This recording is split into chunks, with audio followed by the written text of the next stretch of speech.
and fast. Starting with secret number 1, Trump raised your taxes. That's right. You may be saying to yourself, George, that doesn't sound right at all. Didn't he lower taxes? Not over the long run. Here's how he did it. We've got a chart starting at 2002, going to 2018. These are two different measurements for the CPI, the CPI-U and the CPI-U. This chart goes from 90 to 150. To understand this better, let's go right to the Federal Reserve's website. The Act continues to adjust the tax brackets for price changes, as did the prior personal income tax legislation. The difference is the price index used to adjust those tax brackets. The previous tax code used the CPI-U measure to adjust the brackets, while the new code uses the CPI-U measure. The choice of CPI measures has consequences. As shown in the graph, CPI-U implies smaller price increases than the CPI-U. This means the tax brackets will have smaller adjustments and more individuals will fall into a higher tax bracket and pay more taxes. And a bonus secret Trump is hiding from you is that if the Social Security payments are also linked to the CPI-U instead of the CPI-U, then the Social Security payments over time will increase at a slower rate. So the secret Trump is hiding from you is that although he lowered rates, he also lowered the rate of increase, that those brackets go up with the real rate of inflation. Here's how it plays out in practice. You are here making 50 grand a year, your effective tax rate right around 15%. We get inflation over the next 10, 20 years, your wages go up to 100 grand per year. Before you get excited, let's remember that your wages only went up with the rate of inflation, so your purchasing power is still the same. If we had a correct way to measure inflation, your tax rate would go from 15% to 15%.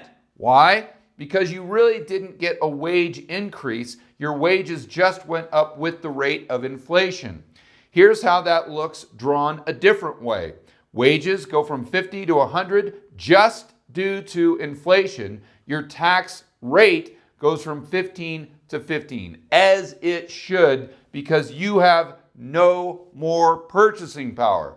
What Trump did by changing the measurement of inflation for your tax bracket from the CPI-U to the CPI-U is he said, okay, if your wages go up due to the rate of inflation from 50 to 100, your tax bracket is going to go up at a lot slower pace. So you will pay much higher taxes, going from 15% to call it 25%. So just to reiterate, although your wages go up, your purchasing power stays the same, but you end up paying more taxes. Oh, but wait, there is more. Let's not forget about the bonus secret that Trump is hiding from you, and that's that he also changed the measurement of inflation used to adjust Social Security payments. So of course that means that the Social Security payments over time will go down. So if in the future you would be getting $2,000 a month, now you'll only get $1,500 a month. The bottom line, what Trump has done is he's increased the amount of money that you have to pay the government, and he's decreased the amount of money that the government pays you. All at the same time, he's shouting at all of us that this is, of course, the best economy of all time. Secret number 2. Bernie knows rates do not equal revenue. We have a chart going back to 1950 all the way to 2005. It's not up to date, but you'll get the idea. The tax rates go from 0 all the way up to 90%. This blue line indicates the top marginal tax rate. The green line indicates the revenue as a percentage of GDP. This is the amount of money that the government receives in taxes. This is the highest tax rate. Do you see any correlation whatsoever? You may be saying to yourself, yeah, George, but the rates on the rich were so high, the rates on the poor and middle class must have been very low to compensate for that, and that's why there wasn't any increase in revenue. Editor, let's go ahead and throw up the chart. Going back to 1952, the tax rate on income at $1 million was about 75%. Keep in mind this is adjusted for 2011 dollars. The rates on $100,000 a year, right around 30%. $50,000 a year at 27%. Higher than it is today. I also want to point out that as you go back to the 1950s, we see that a greater portion of the population actually paid taxes. Editor, let's throw up that chart as well. In 1950, only 25% of taxpayers filed a return with 0 or negative tax liability. Fast forward to the current times, and we have almost 40% of the tax filers with a 0 or negative tax liability. In other words, in the 1950s, a much greater percentage of the population actually paid taxes. This would support another chart by the IRS going back to 1980 that shows the bottom 90% of the population paid 50% of the taxes in 1980 and only pays 30% of the taxes today. The top 1% paid 20% of the taxes in 1980, going to today over 35%. What the data shows us is that if we go back to the golden age of tax rates, according to Bernie Sanders, the poor and middle class actually shouldered a greater percentage of the tax burden than the rich. To take it a step further, we've got to look at Bernie Sanders' spending bill, where he wants to increase government spending by $51 trillion over the next 10 years. Even if he's able to collect every single penny in taxes he says he can collect on paper, that still leaves us with a $25 trillion shortfall. That would be added to the $23 trillion in debt the government currently has, taking us almost to $60 trillion in debt in 10 years. That brings us to our Bernie Sanders bonus secret. And of course, he is holding a sign that says, "I love free stuff." And boy, does he ever. We've got to remember inflation. If he increases the amount of debt to almost $60 trillion, that has got to increase inflation with a massive amount of money printing. Let's go back to step number 1 and remember that now the tax brackets and Social Security is adjusted for a lower measurement of inflation, the CPIU.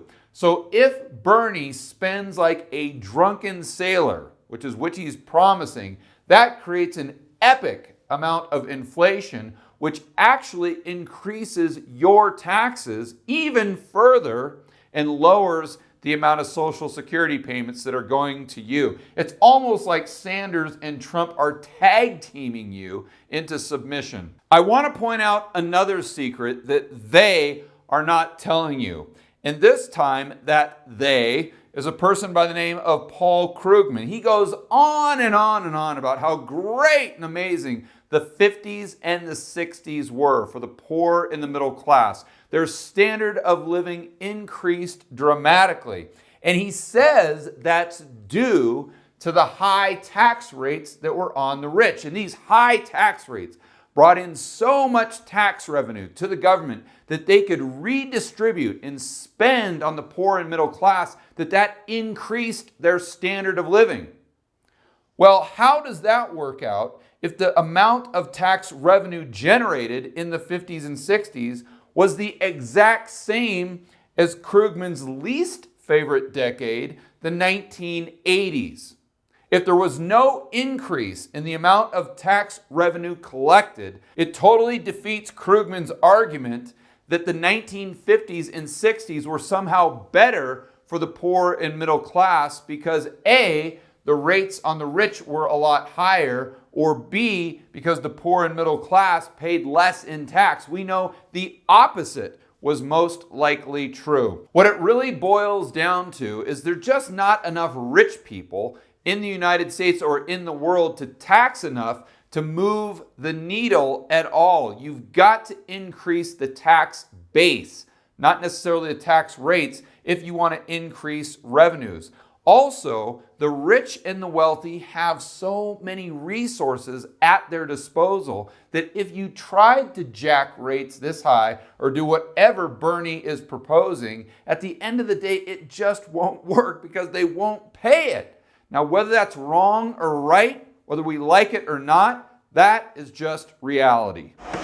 Secret number 3, Bernie and Trump hate Henry Hazlitt. And this is a beautiful bridge that you may recognize from his book. But to explain all this further, let's go back to Henry Hazlitt's classic Economics in One Lesson. 2 arguments are put forward for the bridge, one of which is mainly heard before it is built, the other of which is mainly heard after it has been built. The first argument is that it will provide employment. It will provide, say, 500 jobs a year. The implication is that these are jobs that would not otherwise have come into existence. This is what is immediately seen.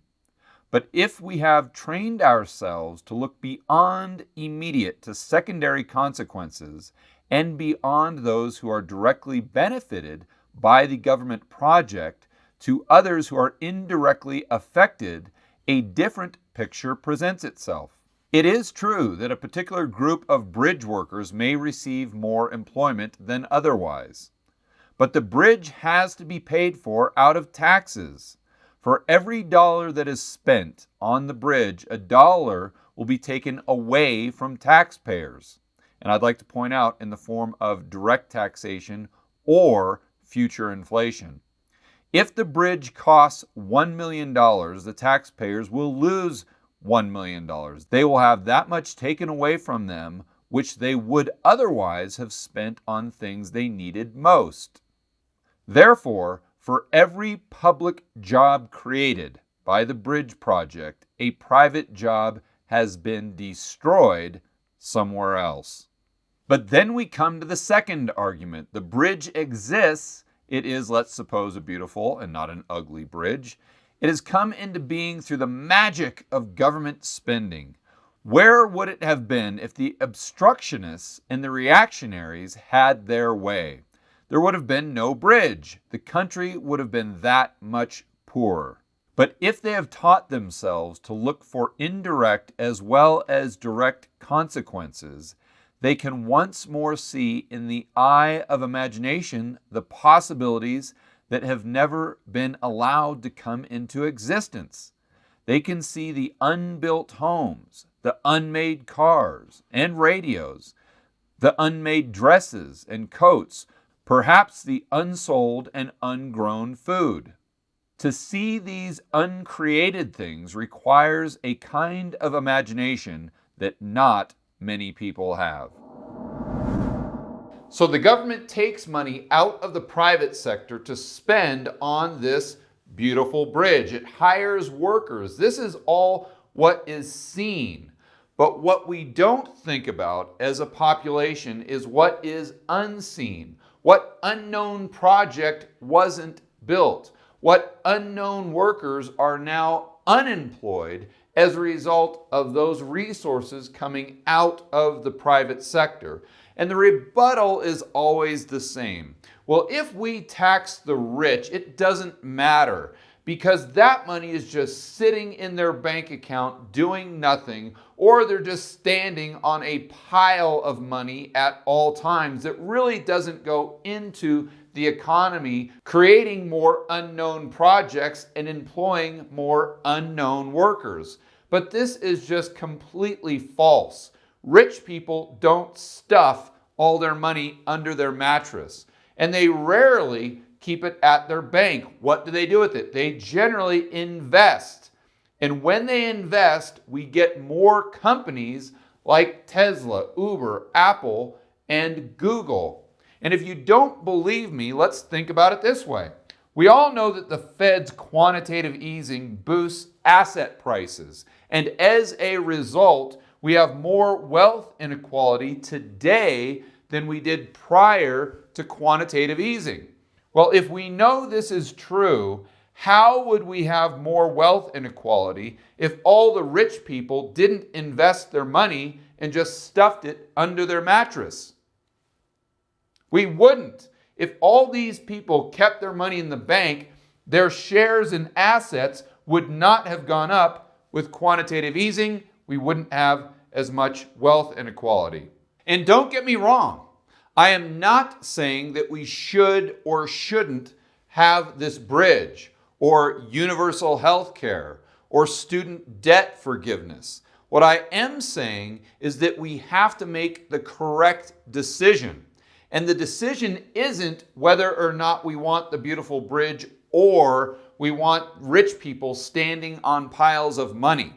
The correct decision is, do we want the beautiful bridge, or do we want another Tesla, Uber, Apple, or Google? For more content that'll help you build wealth and thrive in a world of out-of-control central banks and big governments, check out this playlist right here, and I will see you on the next video.